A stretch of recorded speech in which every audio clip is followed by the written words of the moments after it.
So horses just got a whole lot cooler in the latest beta and preview. Welcome back, everyone. My name is Echo, and this is the beta and preview version for Bedrock Edition. This is 1.21.110.22. It's not a very big beta and preview, but we did get some pretty cool changes. Let's start with the features and bug fixes, starting with items.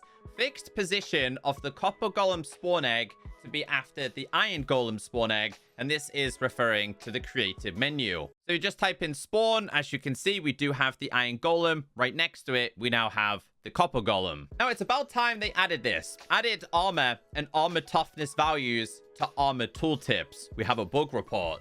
Now shout out to Late Lag because they report so many issues. It basically says here, armor pieces don't display toughness stats on Bedrock Edition. They do show +1 knockback resistance, but not how tough the armor is. This was reported, well, 3 years ago. So if I go ahead and open up this, I hover over this, we've got when on chest +3, when on chest +4 armor, 5, we have 6, we have 5. We then get toughness 2, which is on diamonds, and we also have armor, which is 8 on netherite, armor toughness, which is 3, and knockback resistance. Great news with the copper equipment. Added copper horse armor, has the same loot table and chance of generating as iron horse armor, and it has a toughness of 4. So again, it's a simple RNG chance. You might not find it. You might find iron. You might find gold. If you're lucky, you might actually find copper. So yeah, you can find it in a whole bunch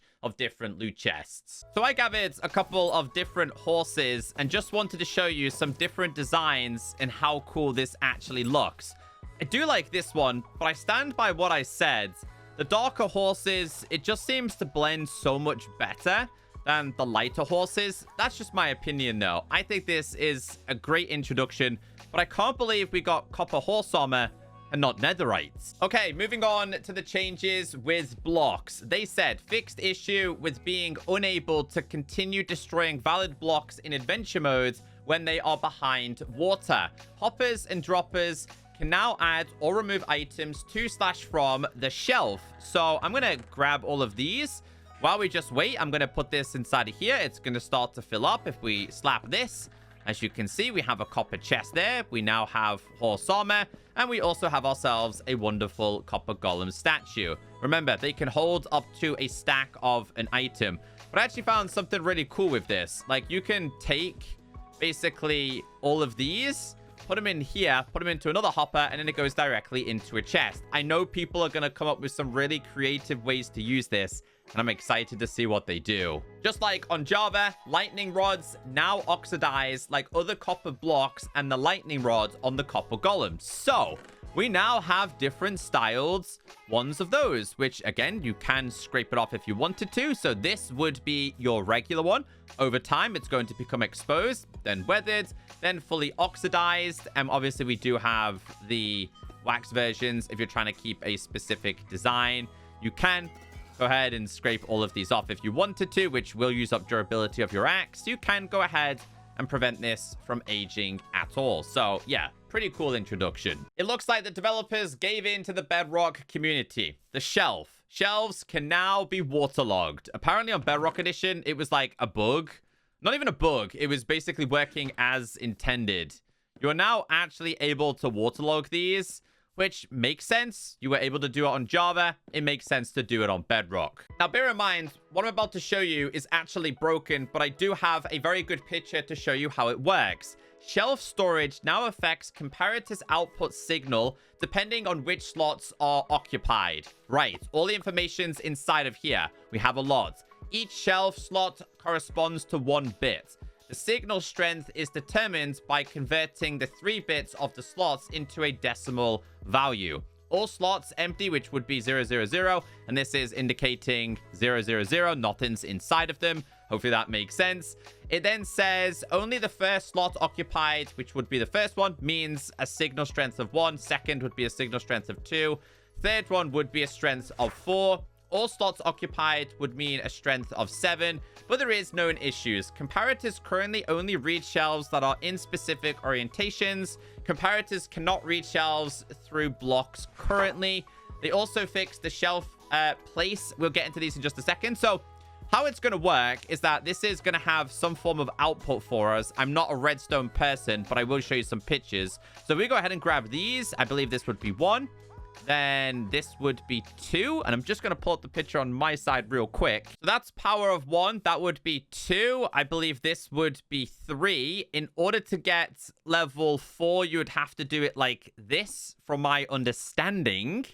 I'm just following a Java picture here. And then if we wanted to go higher, we would have to then, I think, put it on this side, which would make it go higher. And then the highest would be 3 like that. But again, none of these are currently working, I believe, because it's slightly bugged. But I do have a picture for you from Crafty Masterman. Again, I'm not a redstone person, so I do apologize if I'm wrong. I know Crafty is absolutely insane at redstone, so I know he's not wrong. But this has 1, 2, 3, 4, 5, 6, and 7. The exact same way is meant to work on Bedrock Edition. And he said, Mojang casually adding a 1-block binary to decimal converter. Significant digits are backwards, but this is very cool. Now, for those of you that are redstone users, how would you use this? I would certainly love to know how you would use this system, but this is apparently huge for players. Now, as for the rest of the bugs, fix the shelf place and take item sounds not playing. That's now working as intended. Fix the shelf power on and off sounds not playing. Non-solid blocks can no longer be placed on the top, bottom, front, or sides of the shelf. People were placing redstone on top of the shelves. Not possible anymore. The crimson and warped no longer burn. Content of bundles is no longer lost. And then a couple more changes, which I would like to go over for you guys. So if you tried to grab these and you light this one, it's going to burn. Meanwhile, these ones aren't. They're not going to burn at all. In fact, you can't even do it.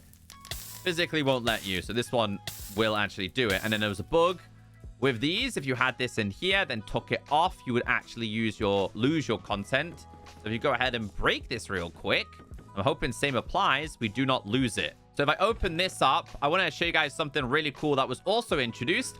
Last week, you couldn't mix and match. Now you can. So if you wanted to have these 3 and power them up real quick, I'll go ahead and just quickly get rid of all of my items. Go ahead and grab all of these, right? Put them inside. Well, we'll do it like 2s, for example. As you can see, 6 of them converted. All of them have now been transferred. 3 at a time, 3 at a time. You get the point. So now you can mix and match. So it must have been a bug for Bedrock Edition. It's now been resolved. And obviously you can quick switch, which, yes, finally, it's been fixed. Copper chests. Fixed copper chest containers being named chest instead of copper chest. Copper golem statue. Scraping and reviving an unoxidized copper golem statue now damages the axe. So this is your regular copper golem statue. This will now use its durability. Apparently last time it didn't work. Added controller input hint text for using block to change pose paintings. Fixed attempting to place a painting on a block that already has a painting spamming its place sound effect, even though it cannot be placed. Mobs, the copper golem. Fixed the copper golem taking 4 damage, unlike iron or snow golems. So if we do this, my little guy is not going to take any damage. Enderman changes.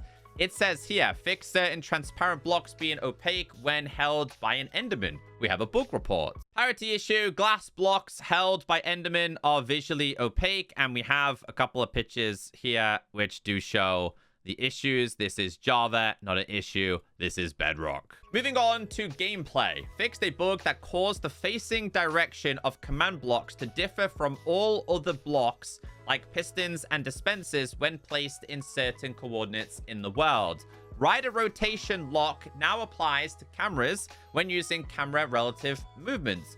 General, enabling blending for legacy chunks. This fix is an issue where blocks were missing from the terrain after loading into the world on some starter biomes. Only one change when it comes to graphical. Colored text on signs no longer appears dark in vibrant visuals.